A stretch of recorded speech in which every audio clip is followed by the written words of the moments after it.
Hello and welcome back to another video. My name is Jake the Genealogist, and I'm very sorry for being gone for a month, but I have a good reason, and that's because I have been working non-stop on this channel trying to put out this video, that being the video on the worst senators from every state.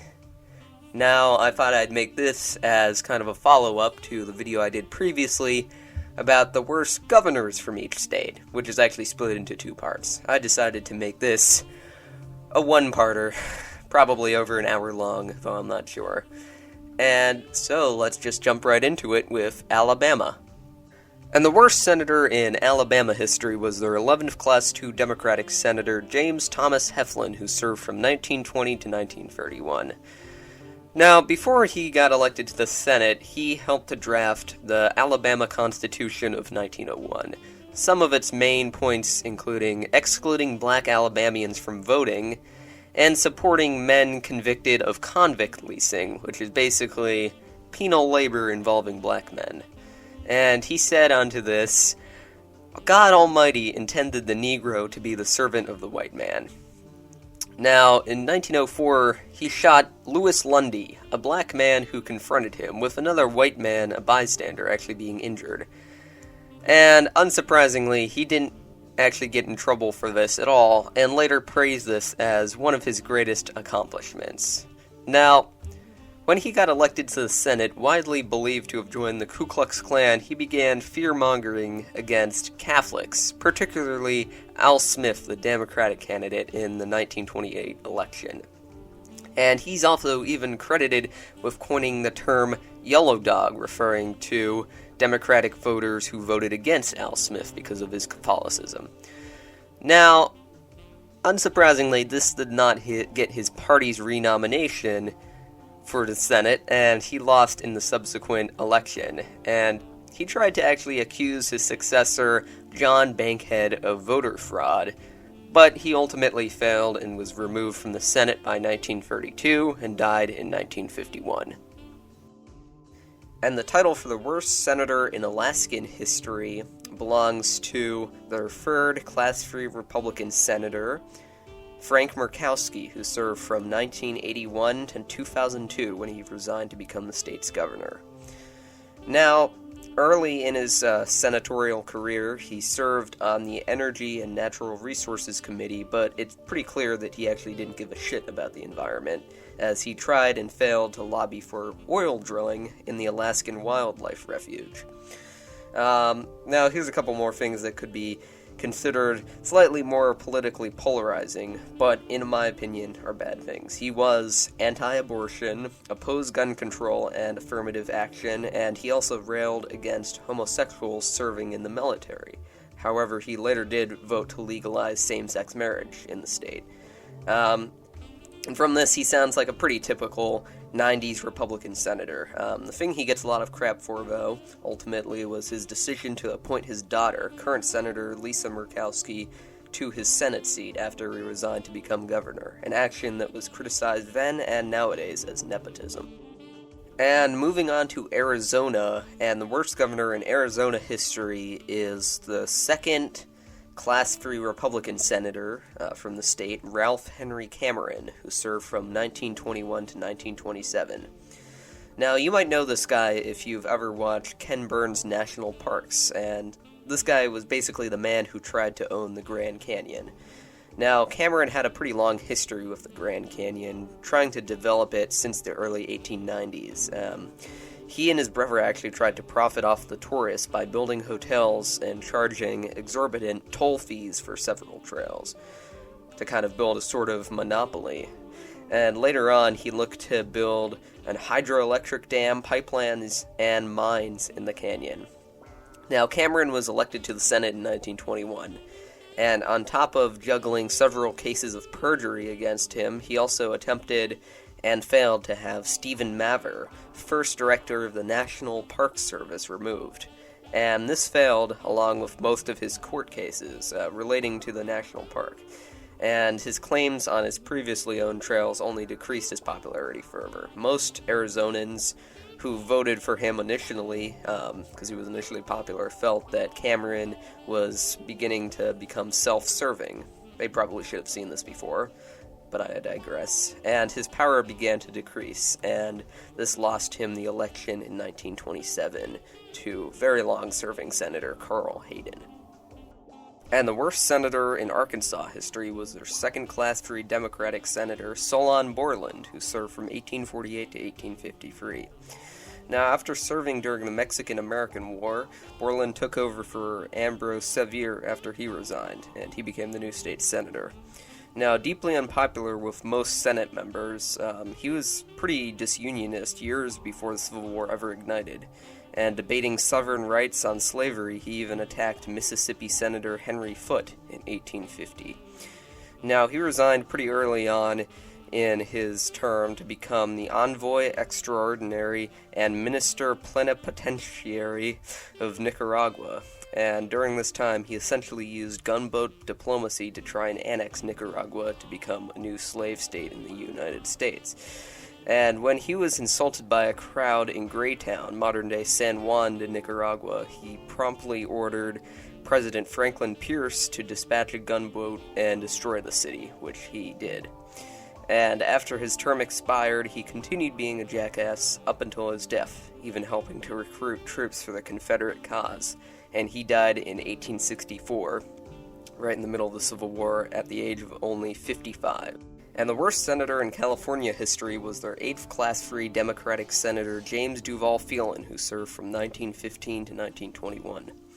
Now, he's here because he was very anti-Asian. He was even called the leader of the holy cause of Japanese exclusion in California. Now, he helped push through legislature called the Alien Land Law, which basically prohibited unnaturalized citizens from owning agricultural land in California. And he also supported the Chinese Exclusion Act, calling the Chinese people an undesirable population because they were incapable of assimilation. Now, his time in the Senate was pretty short-lived, however, as he lost in 1920 to Samuel Shortridge, possibly due to his racist campaign slogan of "Keep California White." And even after he left office, he kept pursuing his goal of keeping Asians out of the country until the day he died in 1930. And the worst senator in Colorado history was their 8th-class free Republican Senator, Rice William Means, who served from 1924 to 1927. Now, elected in a special election after the death of his predecessor, Samuel Nicholson, he's here for one simple reason: his involvement in the Ku Klux Klan. Now, his campaign was said to have been supported by the Klan, something that in the 1920s was pretty much guaranteed to get you quite a few votes. Additionally, during his time in office, he also became the directing head of the Colorado Ku Klux Klan, but he ultimately had a pretty short, non-impactful term, as he was defeated for re-election in 1926 by anti-Klan candidate Charles Waterman. And the worst senator in Connecticut history was their 20th class free Republican Senator Frank Bosworth Brandegee, who served from 1905 to 1924. Now, he was what was called an Old Guard Republican. Old Guards were staunchly conservative, and they opposed women's suffrage, anti-child labor laws, and USA's participation in the League of Nations. And on top of that, he also supported Harding's campaign and presidency, something which significantly decreased his popularity due to the Teapot Dome scandal. Now, these things aren't the most egregious things in the world for the time. There's plenty of politicians like this, but this was enough to make him Connecticut's worst senator. Now, sadly, there's not a very happy end to this story. Unfortunately, after some financial troubles, he actually committed suicide as senator while still in office in 1924, then ending his long 19-year term. And the worst senator in Delaware history was their 16th Class II Democratic Senator Willard Salisbury Sr., who served from 1859 to 1871. But I'm going to hand it off to Jonathan Teagan from the excellent Civil War channel, Civil War Week by Week, to actually explain his life story. In the history of the state of Delaware, there has never been a worse senator than Willard Salisbury Sr. I think it is only appropriate to talk with the man while holding a bottle of alcohol, because, if not by the standards of the day, he was a drunk by at least the standards of today. Born in 1820, the same year as the contentious election of Jackson that ended with John Adams getting the presidency, it would set the stage for the firebrand and populistic figure of Senator Salisbury. Salisbury began his political life at the age of 30 when he became Attorney General for the state of Delaware. After doing that job for 5 years, he waited another 3 away from the public eye before in 1858 he took up a senatorship from the state. Delaware had long been under the control of the Democratic Party, and Salisbury was a very vehement conservative later on, but when he was first elected, centrist Democrat. He wouldn't really make a name for himself until the Civil War broke out. Senator Salisbury would not make a name for himself until after the secession of the Confederate States. He became known as the bad boy of the Senate, and his colleagues looked at his speeches not of a conservative Democrat, but at a drunk at a bar. While many of Salisbury's speeches are going to go down in 4chan posts, his most famous act was in 1863. While inebriated, he advanced onto the Senate floor and started verbally assaulting Lincoln. John Hay would recall it as language fit only for a drunken fishwife. Vice President Hannibal Hamlin, who is the presiding officer over the Senate at the time, asked Salisbury to take his seat. Salisbury would not, and continued insulting the Lincoln administration.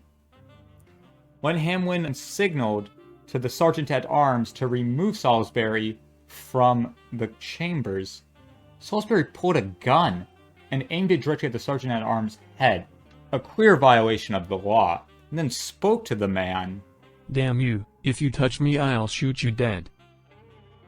As the booze began to wear off, he was removed from the floor of Congress, but he kept his seat. In 1864, where the Republicans made gains in the Senate, Salisbury held onto his seat, though his usefulness as a firebrand had been lost as the Democratic Party had ceased to be an effective threat to Lincoln, well, until leveraging political power in the House. But Salisbury was a senator. After the 1864 election, he just stumbled in obscurity, until the election of 1870, the Battle of Three Brothers. By the election of 1870, it was a well-known fact. The 2 Senate seats of Delaware belonged to 2 families, one of them being, of course, the Salisburys. But by now, Willard Sr. had become an embarrassment. The Democratic Party of Delaware wanted a change. They were thinking, Grove Salisbury, he had just finished a term as governor, would be a great step up. Then there was Eli Salisbury, the 3rd brother. Willard controlled 13 votes in the state Congress. Grove, 14. Eli, 3. You needed 16 to win. Deadlocked ballot after deadlocked ballot. Willard's anger grew towards Grove.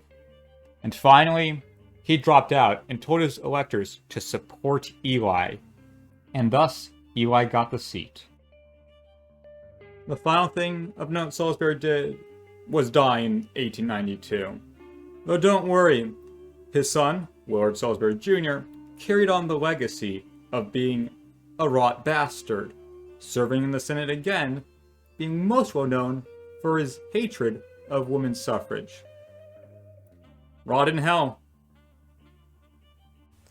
Thank you very much, Mr. Teagan, for your scathing attack on Salisbury. He definitely deserves it.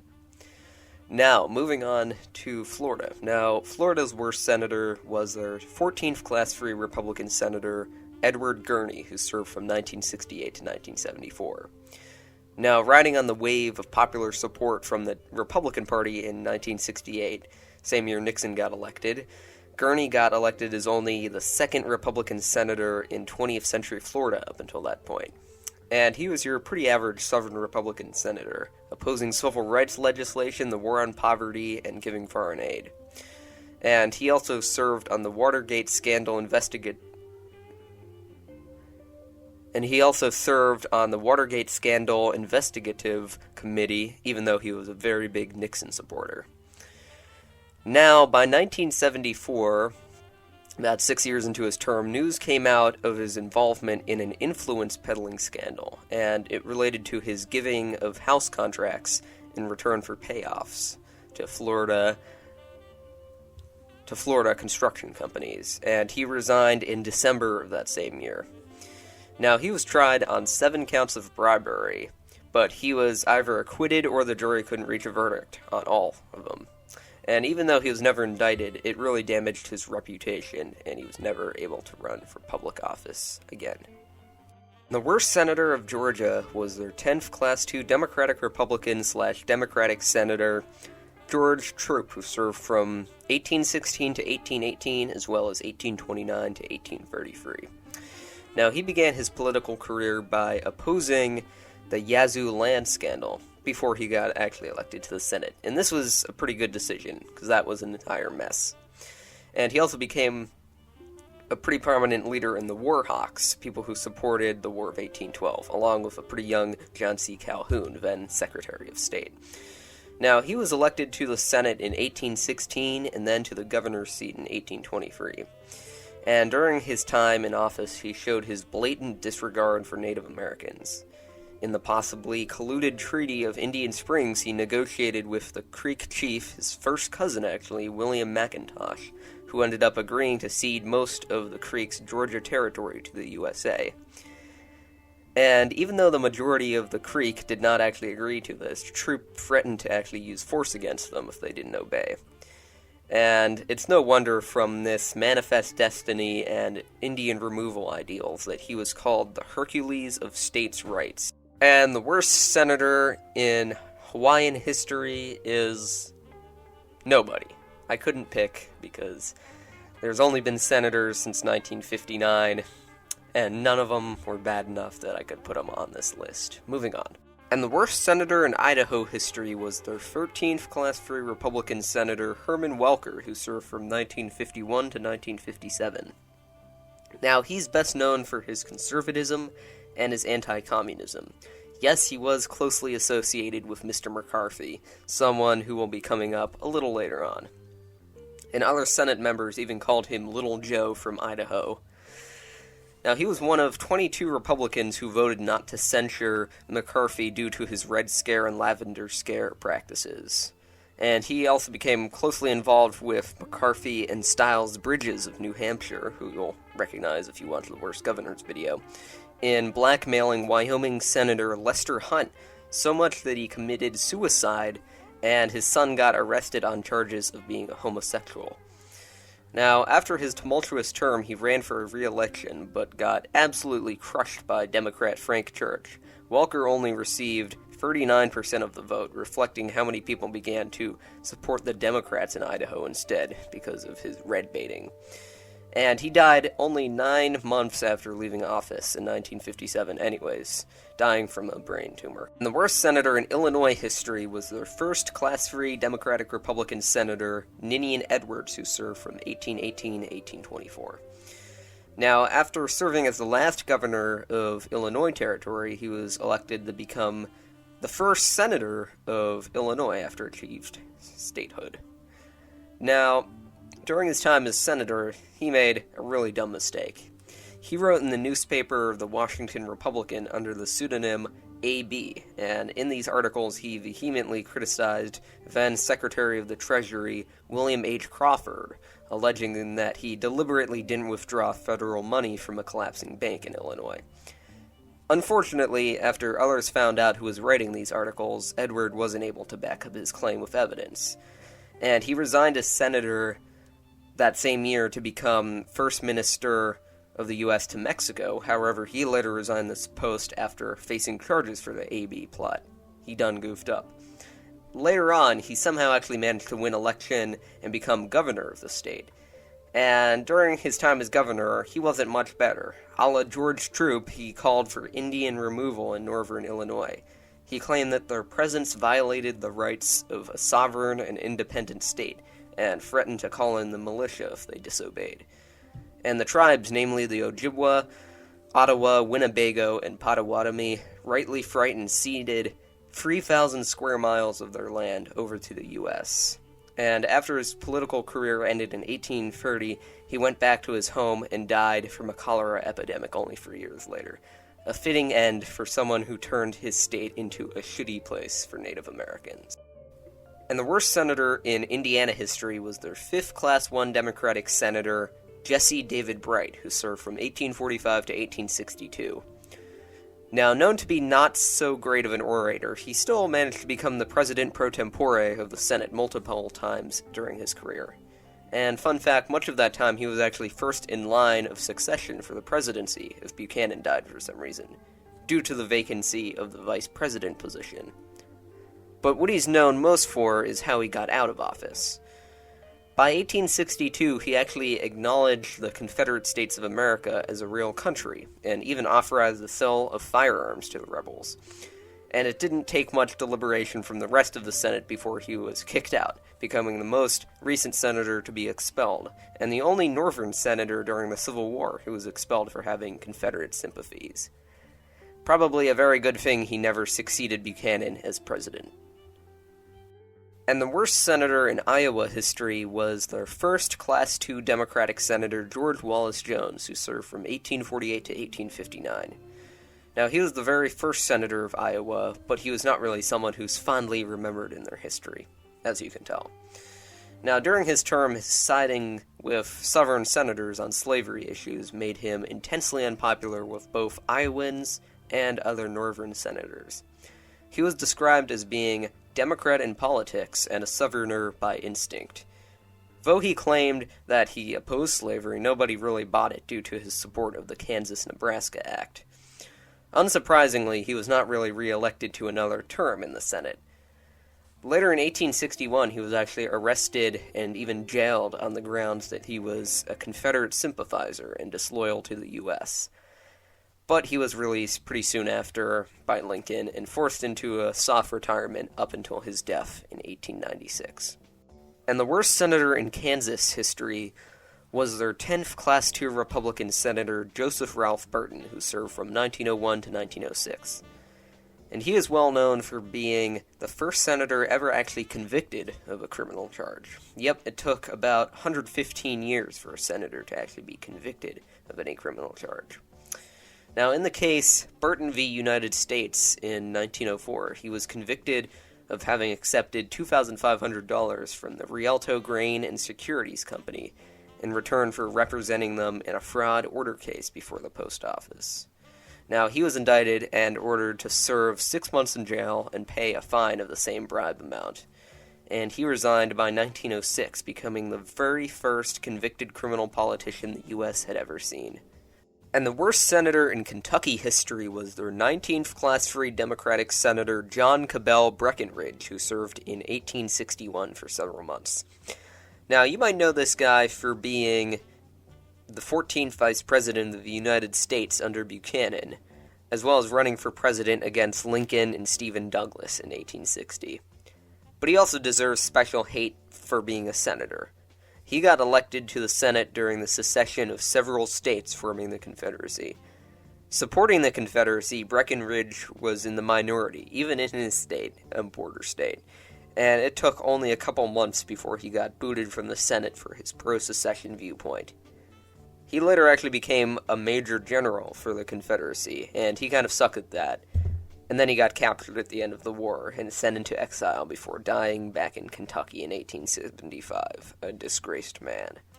And the worst senator in Louisiana history was their 11th Class III Democratic Senator, John Slidell, who served from 1853 to 1861. Now, he started off his term in spectacular fashion, by siding with other Southern senators in supporting the annexation of Cuba, Kansas's admission to the Union as a slave state, and the repeal of the Missouri Compromise. And while he started out pro-Union, he quickly changed to become a fire-eater once Lincoln won the election, and he actually resigned his seat in 1861 after Louisiana seceded. Already bad enough. But later, he actually became a diplomat for the Confederacy. He and fellow former Senator James Murray Mason, who you'll be seeing in a little while, attempted to travel to France to negotiate, except that they got captured by the U.S. Navy. The Trent Affair, as it was known, received much celebration from the North, and Slidell's negotiations with Britain and France ultimately fell through, and he died in 1871 on the Isle of Wight. And the worst senator in Maine history was their 11th Class II Republican Senator, William Pierce Fry, who served from 1881 to 1911. Now, this guy is yet another old guard Republican, you know the drill. And on top of the other things mentioned previously, Fry also heavily supported the annexation of both the Philippines and Hawaii, as well as high tariffs and expansionism. And though he was never really able to make his goals come true, he still belongs as Maine's worst senator. Moving on. And the worst senator in Maryland history was their 19th Class I Democratic senator, as well as their 21st Class III senator, Arthur Pugh Gorman, who served from 1881 to 1899, as well as from 1903 to 1906. Now, being elected in the 1880 Maryland Senate election, famous for disenfranchising black voters, Gorman was destined for ineptitude. Now, he was a big supporter of Grover Cleveland, and he also even co-authored the Wilson-Gorman Tariff, which reduced tariffs in the United States. However, Gorman was a big-time racist. He proclaimed in 1889 that "We have determined that this government was made by white men, and shall be ruled by white men as long as the Republic lasts." And as a big leader of the Democratic Party in Maryland, he also sought to disenfranchise black voters who usually voted Republican. And he died in office in 1906. And the worst senator in Massachusetts history was their 18th Class I Republican Senator Henry Laurens Dawes, who served from 1875 to 1893. Now, on the surface level, Dawes sounded like a pretty good guy. Being very anti-slavery, Dawes took a big role in promoting Reconstruction, and he also served on the Committee on Indian Affairs as senator. Now, related to this committee, in the 1800s, in the late 1800s, in fact, many people began to fear that Native American tribes would start to die out, especially after the Indian Wars that were fought on the frontiers, and that reservations in the western United States didn't really solve the problem. Now, to people like Dawes, the answer was simple: assimilation, and he fought in a pretty well-meaning way that getting the Native Americans to assimilate into American culture and take up subsistence farming would greatly increase the tribe's chances of survival. Now, he took action and wrote and passed the Dawes Act of 1887, which gave the president authority to break up communal land into allotments for individual Native Americans and their families. And though this sounds pretty harmless on the surface, it ended up having a very big negative effect on the population. And the land that Native Americans owned decreased by about 64%, from 138 million all the way down to 48 million square acres. Additionally, the assimilation caused many to abandon their cultural traditions and get pretty terrible farming land in return. A pretty sweet deal for U.S. expansionists, but not so much for Native Americans. And the worst senator in Michigan history was their 12th Class II Republican Senator Truman Handy Newberry, who served from 1919 to 1922. Now, elected in 1918, Newberry was tried and convicted in 1921 for violating the Federal Corrupt Practices Act relating to election campaign spending. Now, Newberry had ran in 1918 against Henry Ford, yes, the automobile manufacturer, and he had won fairly, 52% of the vote. But he had spent about $100,000, or $1.8 million in today's money, on just his nomination campaign. Newberry versus the United States ended up agreeing with the accusations that he had spent way too much money, and Newberry was pressured into resigning in 1922. Now, I hate Henry Ford as much as the next guy. He would have likely been Michigan's worst senator if he'd won. But, in all honesty, Newberry really wouldn't have been much better than him in the end. And the worst senator in Minnesota history was their second Class I Republican Senator, Alexander Ramsey, who served from 1863 to 1875. Now, he was yet another guy who attacked Native Americans' rights. Ramsey demanded the removal and even killing of several Dakota tribes during the Dakota War of 1862 and 1863, and he said, "The Sioux Indians of Minnesota must be exterminated or driven forever beyond the borders of the state." Additionally, he even offered bounties on Dakota's scalps. Just a lovely guy. Later on, after serving as senator, he also served on a commission in Utah that passed legislation that stated that polygamists had no right to vote or hold office, something that became a monumental Supreme Court case later in the 1880s. And now I'm going to be handing off the metaphorical stick to Mr. Beat from the excellent channel, Mr. Beat, who is going to be talking about Mississippi's worst senator, Theodore Bilbo. My nomination for worst senator in Mississippi history is Theodore Bilbo. He was a senator from Mississippi from 1935 to 1947, and pretty much the poster boy for white supremacy and Jim Crow laws in the South. Most senators in the South throughout American history have been at least somewhat racist, but he was exceptionally racist. He was a member of the KKK at one point. He hated not just African Americans, but communists, Jews, unions, and of course immigrants. When he was governor of Mississippi, he let mobs lynch African Americans regularly. Also, he got a bunch of teachers fired while governor. Almost made the state go bankrupt when he was governor. But essentially, character issues as well. A guy who was narcissistic, who literally talked in the third person, unironically. Yeah, if you can, there's more, but that's just a little brief sample of why Theodore Bilbo is not only the worst senator in Mississippi history, but among the worst senators in all of American history. And moving on to the worst senator in Missouri history. Now, that spot belongs to their fourth class-free Democratic Senator David Rice Atchison, who served from 1843 to 1855. Now, what this guy might be best known for is actually a myth. This has been debunked by historians, something that's been spread a lot on the internet. That myth being that he was actually president for one day in 1849.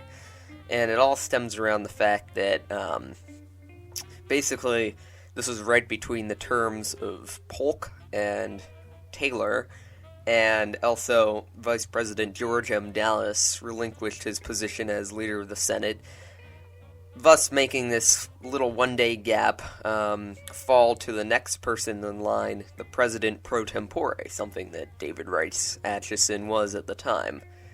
But this myth has been debunked, like I said. Moving on, the reason why he's on here as the worst senator was that he was a total racist. A fervent defender of slavery and manifest destiny, Atchison supported Texas's annexation and the following Mexican-American War.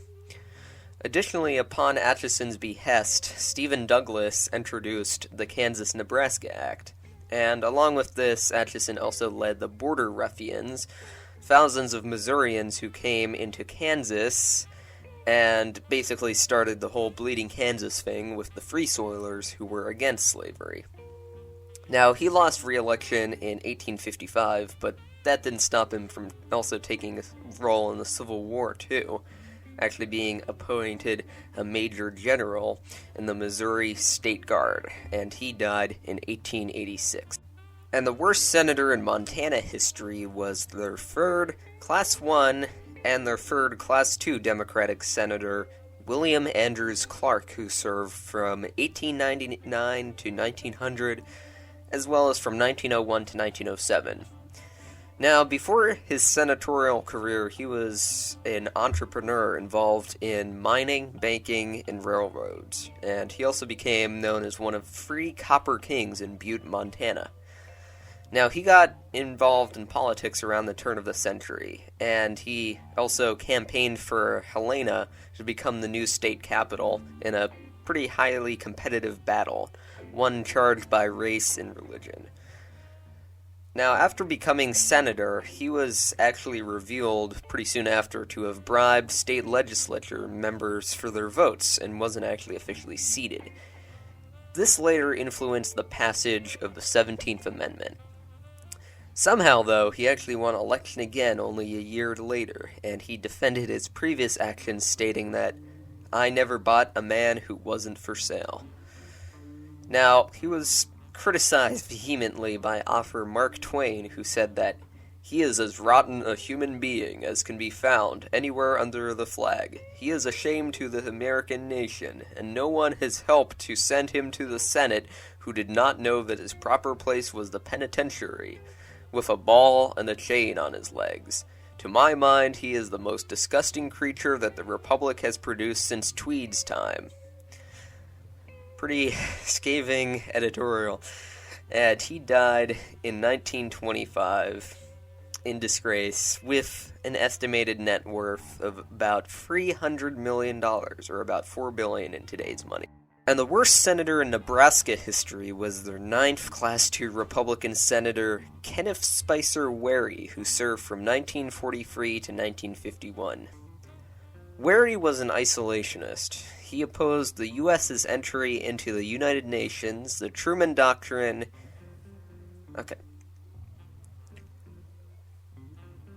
And the worst senator in Nebraska history was their 9th Class II Republican Senator Kenneth Spicer Wary, who served from 1943 to 1951. Now, Wary was an isolationist. He opposed the U.S.'s entry into the United Nations, and he also didn't give support to the Truman Doctrine, NATO, and the Marshall Plan.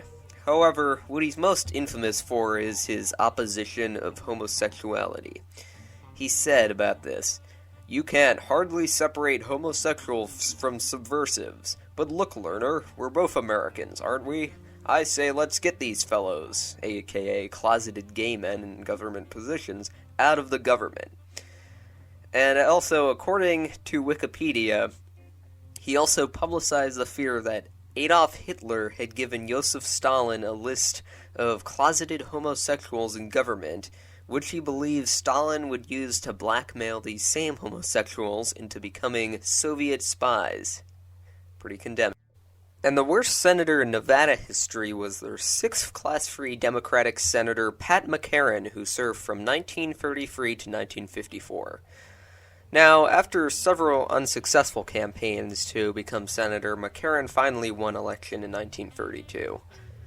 And although he was part of the Democratic Party, he soon began to oppose Roosevelt over the Second New Deal, criticizing it as too liberal.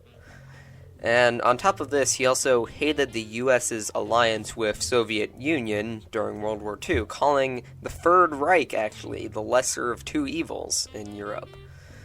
Now, McCarran was pretty unpopular outside of Nevada, but he was extremely popular in Nevada, and he also attempted to filibuster to boost Nevada's industries during the war, particularly in silver mining, something that helped Nevada but hindered the rest of the country. Now, besides this, McCarran was also known for his anti-Semitism and anti-immigration opinions. When Felix Frankfurter was actually nominated to become a Supreme Court justice, McCarran made pretty racist statements as to his Jewish background.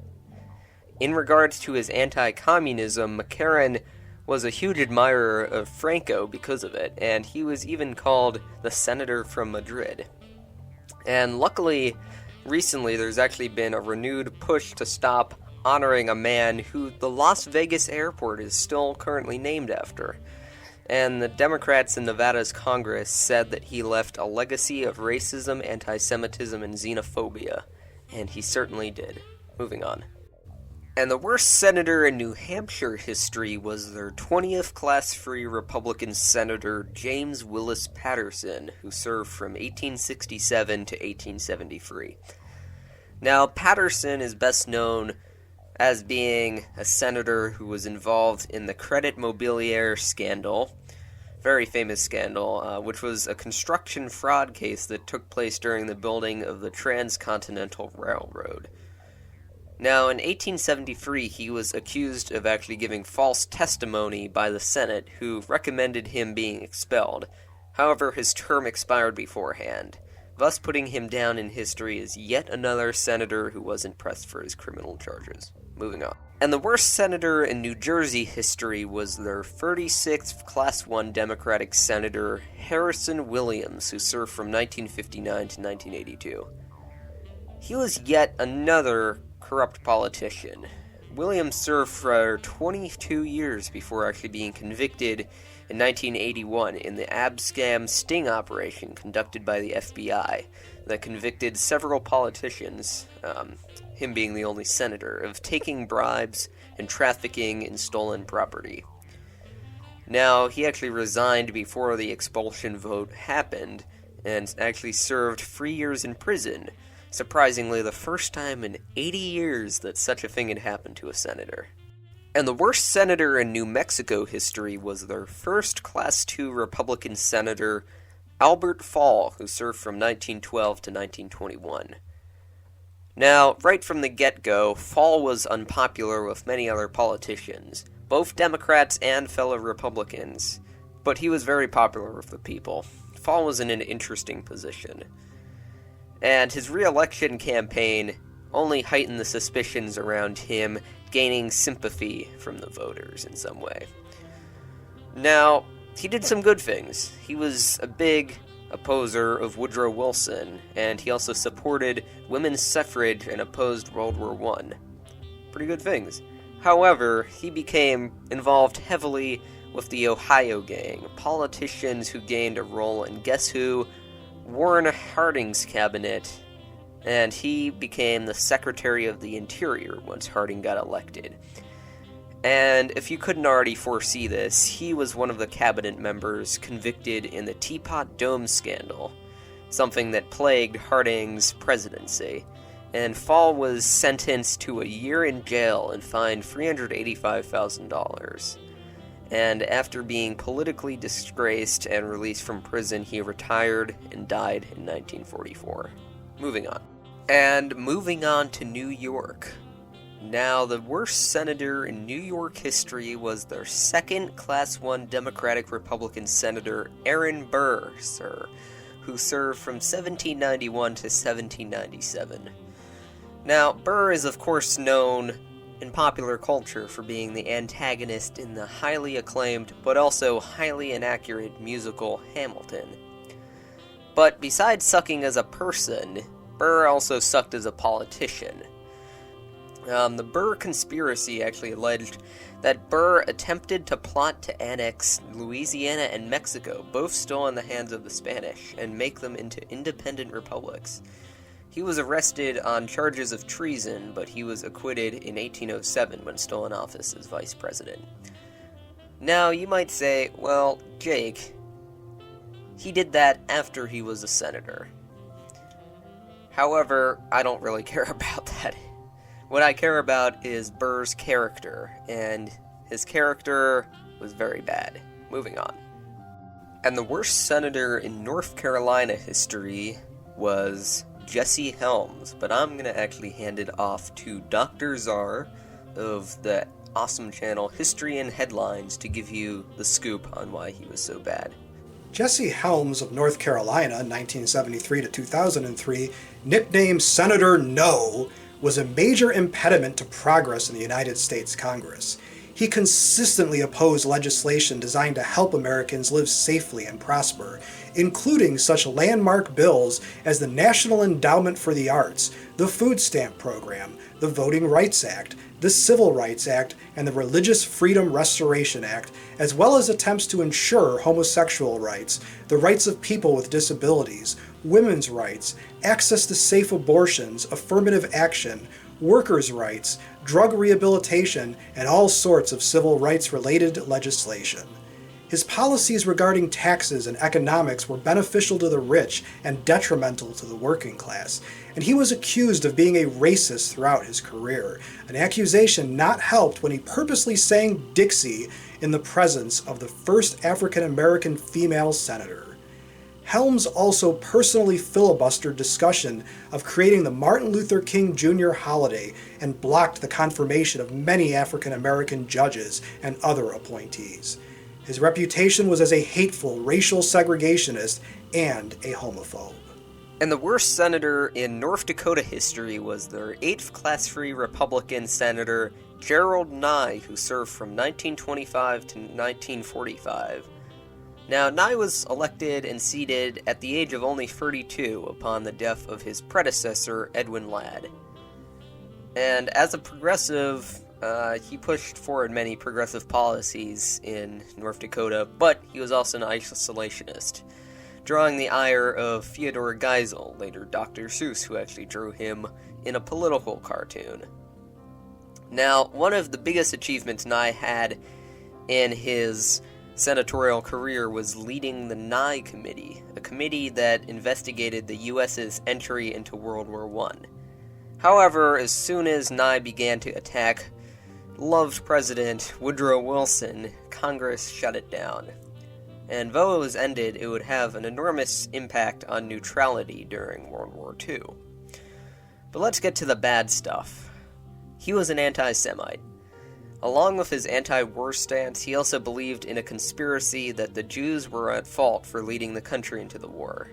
And he also became involved with the America First Committee, an isolationist group with strong anti-Semitism and pro-fascist viewpoints.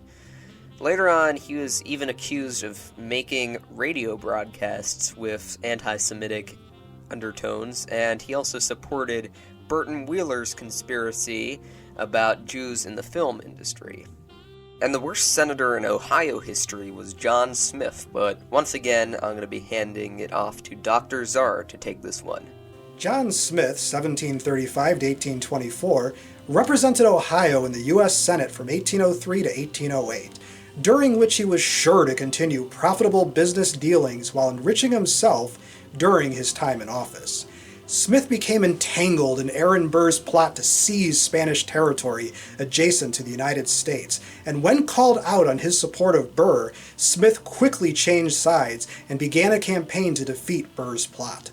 Unfortunately, Smith was so busy in taking it upon himself to oppose Burr that Smith missed so much time in the Senate that he was accused of dereliction of duty. He was then indicted for being part of Burr's illegal plot, although when Burr was acquitted, on a technicality, the charges against Smith were dropped.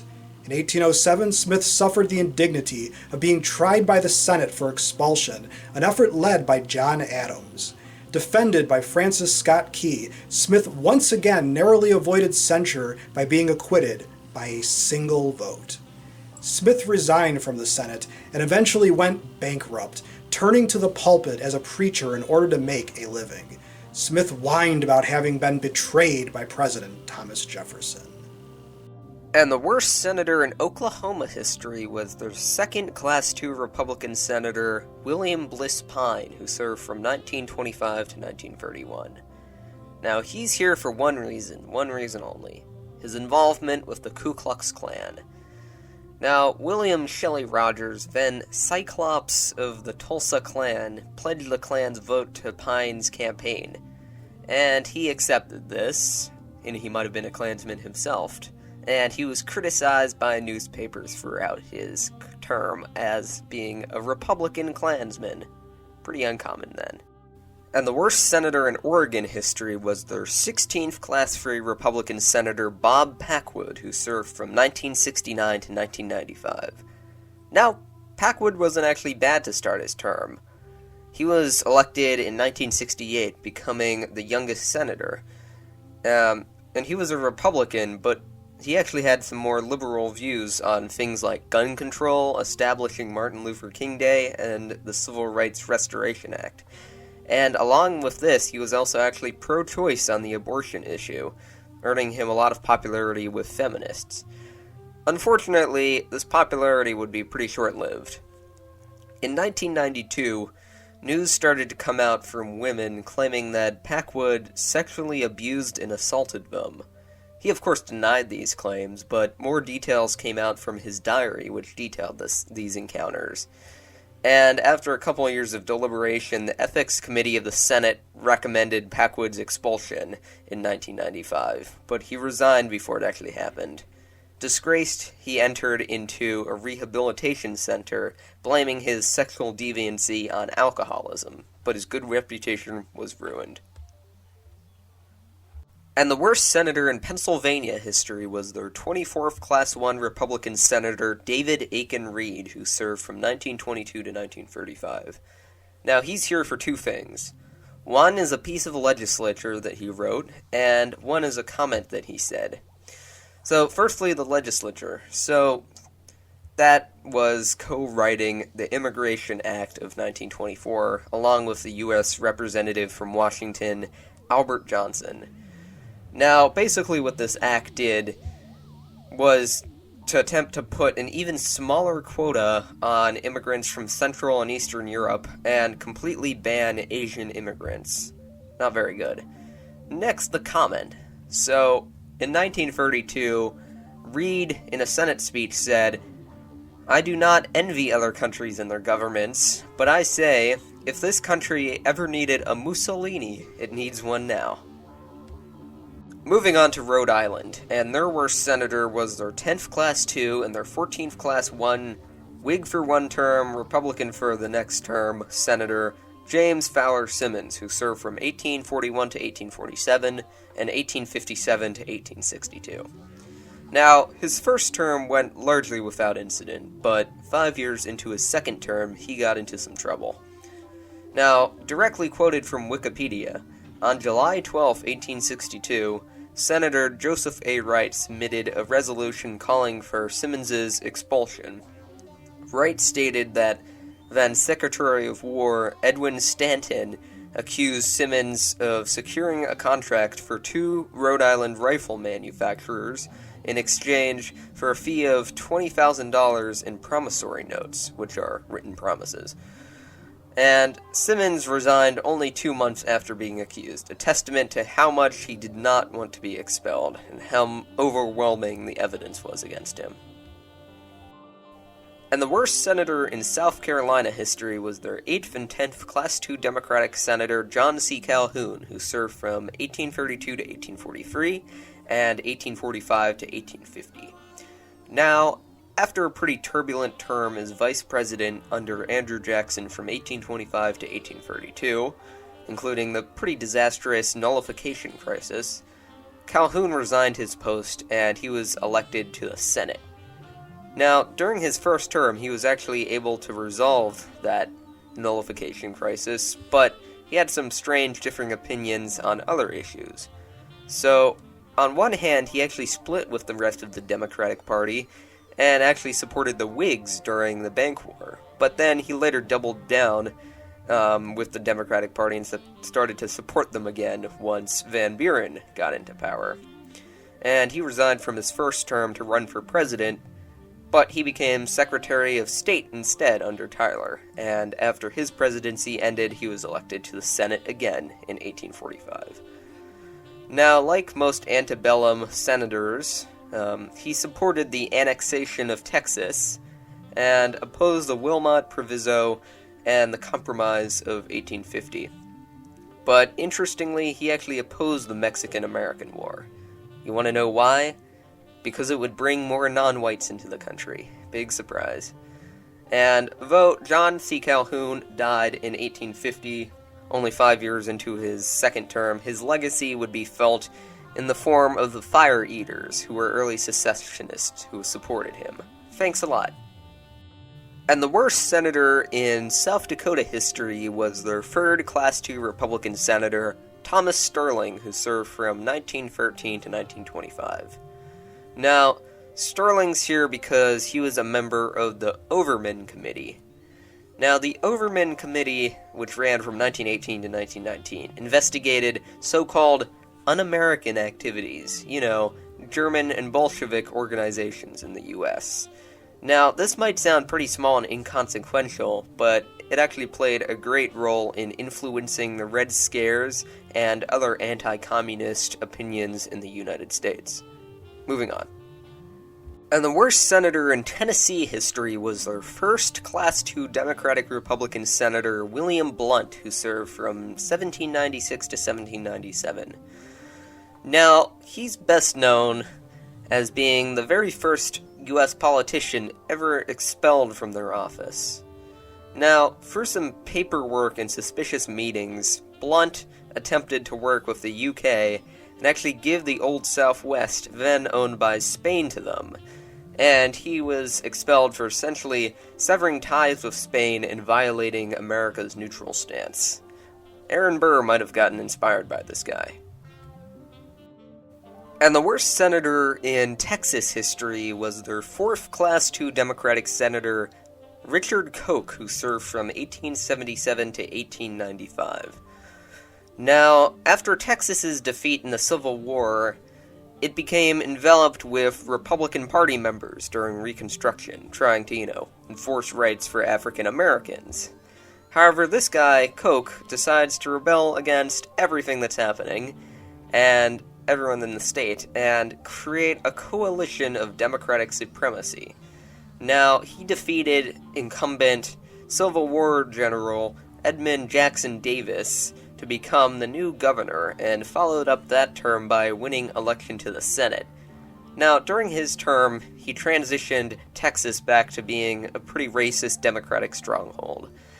And besides this, he did do something pretty important, putting into place the 1876 Texas Constitution, which, believe it or not, is actually the most recent constitution in the state.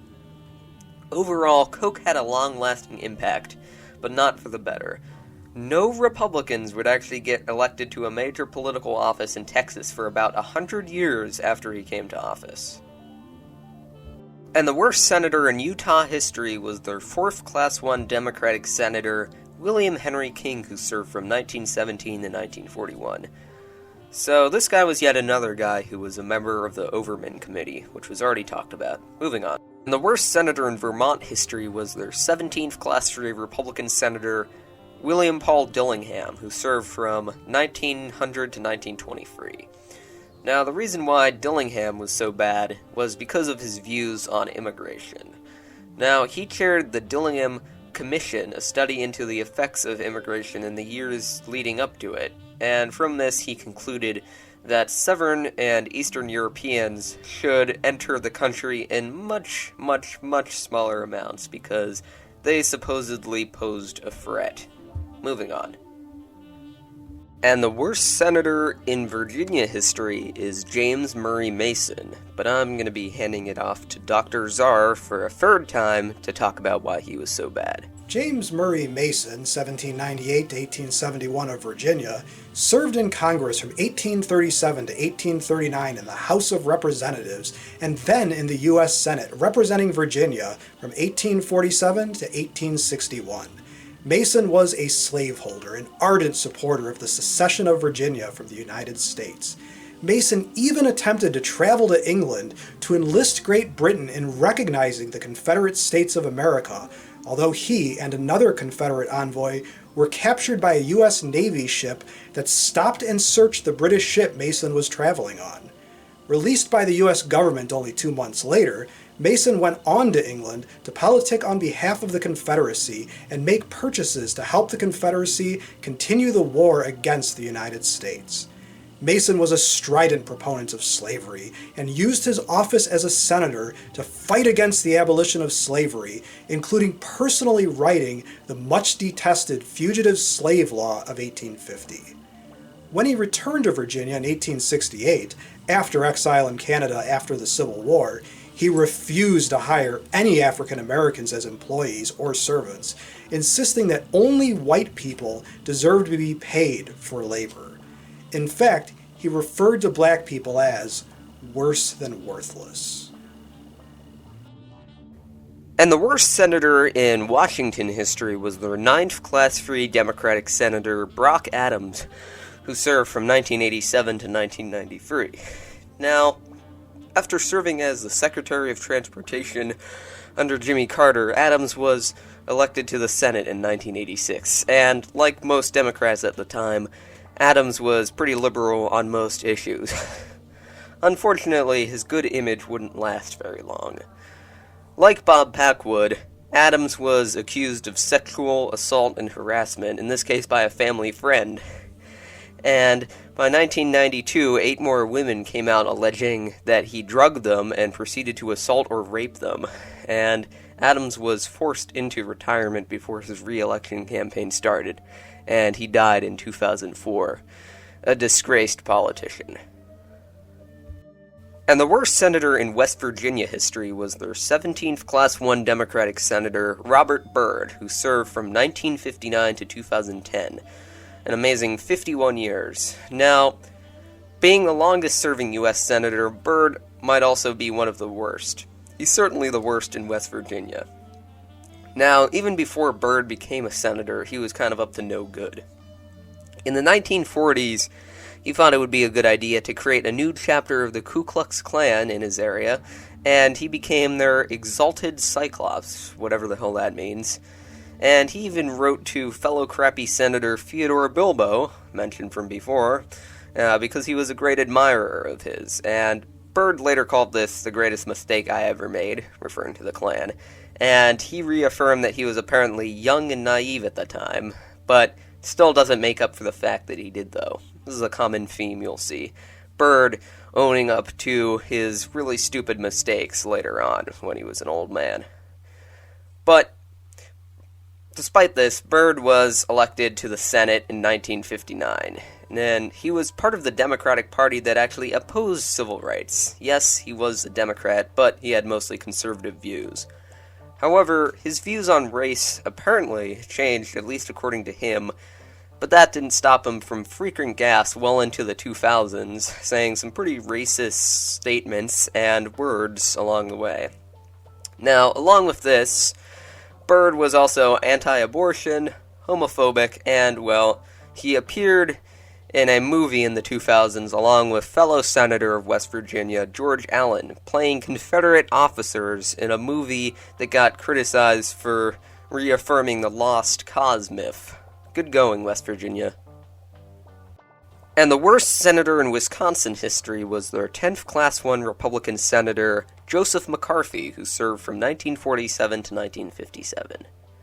Okay, so there's a lot to talk about here, and I'm sure whether you're a history fan or not, this is one of the few senators in this video you've probably heard of. But I'm going to be summarizing his terrible actions and trying to do it in under a minute. So let's start with the Malmedy Massacre trial.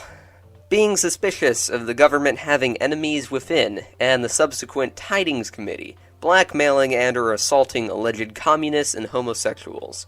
The Senate Permanent Subcommittee on Investigations, blackmailing Senator Lester Hunt into literally committing goddamn suicide, and arresting his son on charges of being gay. And that's just the highlights. You cannot make up how bad this guy is, and that's just the surface level. He was censured, luckily, in 1954, 67 to 22, very handedly, and his power was weakened for the rest of his Senate career. Video over. Oh, wait, there's one more? Wyoming? Oh, right. And the worst senator in Wyoming history was their 6th Class II Republican Senator, Edward Vivian Robertson, who served from 1943 to 1949.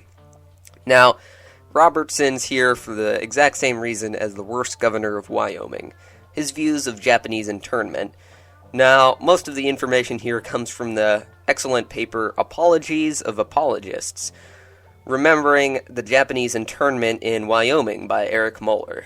Now, Robertson, an immigrant himself from Wales, claimed that Japanese American people in the camps, not actually even born in Japan, were being pampered by the War Relocation Authority, or WRA, and living too luxuriously at Heart Mountain Internment Camp. And he claimed all this stuff, despite not actually visiting Heart Mountain, only 20 miles from his residence. Now, while these comments didn't do much unto themselves, they just proved how incompetent of a senator he was. And that about wraps up this video. So, thank you to everybody who stuck to the end of this very, very long video. And I know that usually I don't make videos like this about American politics on my channel. Usually I make family trees and genealogy, but I thought this would be a good change because I already made a video on the worst governors. Link to that in the end card. And thank you for watching, and I'll see you all in the next video. Goodbye.